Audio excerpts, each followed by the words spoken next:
Beauties, you're welcome back to my YouTube channel. My name is Winnie. If you are seeing my face for the first time, you're welcome to the channel of Beautiful Beauty. On here we do everything DIY on sewing, garment making, everything, beading, anything that concerns sewing. That is what we do here. In today's video, I'm going to be teaching you basics calculations that you need to know as a beginner to make your sewing journey easier and professional. If this sounds like what you're interested in, definitely keep on watching, and without too much talking, let's get straight to the honey of the video. I love you. Hey beauty, welcome to my channel. So now the first thing I'm going to be teaching you is how to calculate your measurements whenever you want to cut. When you are cutting your fabric, you should divide all your measurements by 4. You divide your bust measurements by 4, you divide your waist measurement by 4, and you also divide your hip measurement by 4. Note, this is when you are cutting your fabric alone. If you want to shape your fabric, you are going to divide by 2, but if you are cutting your fabric, you divide by 4. So I'm just using this as an example.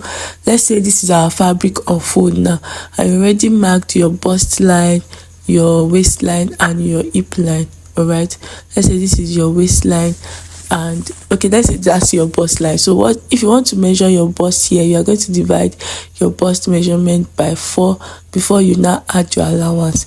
Now at the waistline also, after marking where your nail waist stop, you are going to divide that by 4, and at the hip you are also going to divide that by 4. So before you now connect it into the curved part at the side, before cutting it out, you are going to also add your sewing allowance. So that is how it's going to be for the side, for the bust, waist, and hip.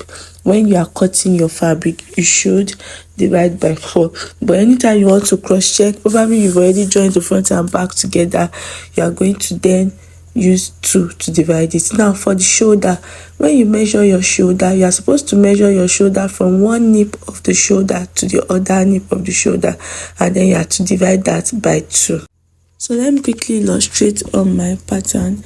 This is the shoulder area. When you are measuring, you are just going to divide your shoulder measurement by 2, and that is how you are going to mark it. Then for the shoulder slope, you are supposed to go down by 1 inch and take your neck width of 3 inches. The standard is 3 inches.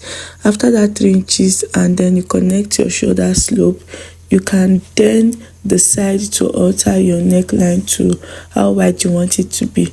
All right, so the next measurement that you should learn is the armhole depth. Over the years, the way I calculate my armhole depth is my shoulder measurement divided by 2 plus 1 inch, and it has been working perfectly for me because I had issues with calculating the armhole. Is either it's too tight or it's too free. But with this measurement, the shoulder divided by 2 plus 1, let's say that my shoulder is 16, I divide that by 2, it gives me 8 plus 1, that would be 9. So this is what I've been using over the years, and it has been working for me. All right, so I'm just taking my shoulder depth, my armhole depth, sorry, I'm just taking it there, and it will also serve as my chest line. Your armhole depth can also serve as your chest line. All right, so I'm just marking out what I have around that shoulder here so that I can have a straight line. You see, I've connected it to the armhole depth now, and then you can now easily draw out your armhole. Trust me, if you use this method to make your armhole depth every time, is going to be very perfect. If the person is a very small size, you can add 0.5 inches instead of 1 inch. All right, so now for the bust span, which is the nipple to nipple, that one you are going to measure it on the client's body. You're going to measure it on the client's body. You just have to measure it on your client's body, just like that, the one I'm showing you right now, and then you divide it by 2 when you want to cut on your fabric. Then you now add ½ inch allowance. All right, now the next measurement I'm going to be teaching you is a full flare. To calculate the circumference of a full flare, you're going to calculate your waist divided by 6.28. Let's say my waist is 35 now, I would now divide it by 6.28. This is a full flare. Let me fold a full flare for you. After folding it into 2, you fold it again into 4. So that part, this part that I'm measuring round, whatever you get when you measure it by 6.28, that's what will be what you will measure all around that part, and then it's going to give you a accurate waist measurement. So now for the neck width, the standard is 3 inches by 3 inches, but you can alter it depending on how chubby the person is. You can do 3.5 by 3.5, you can do 4 by 5 inches, and it also depends on the kind of neckline that you want. All right, so you can play around that. Now for a half flare or triangle flare, that one that we used to fold like a triangle, you are going to divide your waist divided by 3.14. all right, you're going to take your waist measurement divided by 3.514. So I'm folding it now so that you can see. This is how we fold a half flare. All right, this is how we fold a half flare. So whatever you get, you are just going to measure it all around the waist area, and it's going to give you a accurate waist. All these measurements are something that they've tested and trusted, and it works perfectly.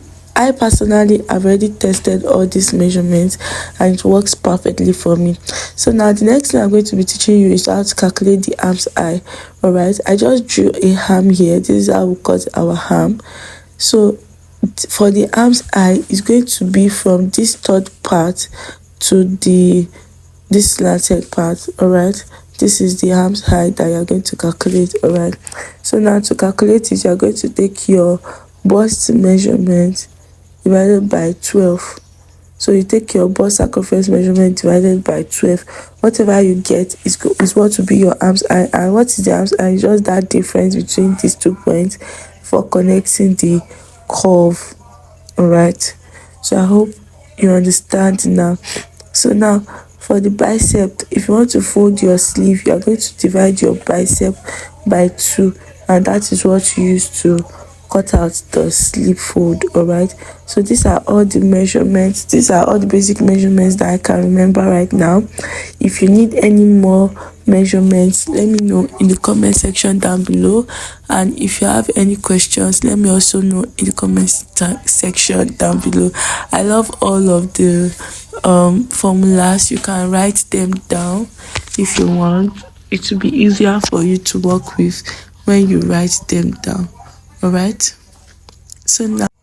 so with this diagram, I'm just trying to illustrate how a full dress should be, and then I'm trying to let you know that if you want to calculate the waist, the bust, waist and hip, which I've drawn the lines to, you're going to divide it by 4. Let's say that you have finished your fabric like this.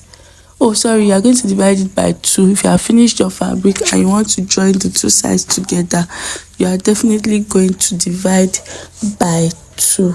All right, if you are new to my channel, you are welcome to the channel of beautiful people. Please subscribe before you go, like my videos, share with your family and friends, and don't forget to turn on the notification. I hope this video was helpful. If it was, let me know in the comment section down below. Please like my video, help me like my video, drop your thoughts and your questions in the comment section down below. Help me watch my videos to the end. Drop your thoughts and your questions in the comment section down below. If there's any tutorial that you want me to work on, you can ask me in the comment section, or better still, drop the picture of the style in the community tab, and I'll be more than glad to assist you with the style. Thank you and God bless you. As you do, please don't forget to share this video to whoever you think needs it. Share with your family and friends and enemies. Thank you for watching. So till I see you in my next video, I want you to know that I love you and I care.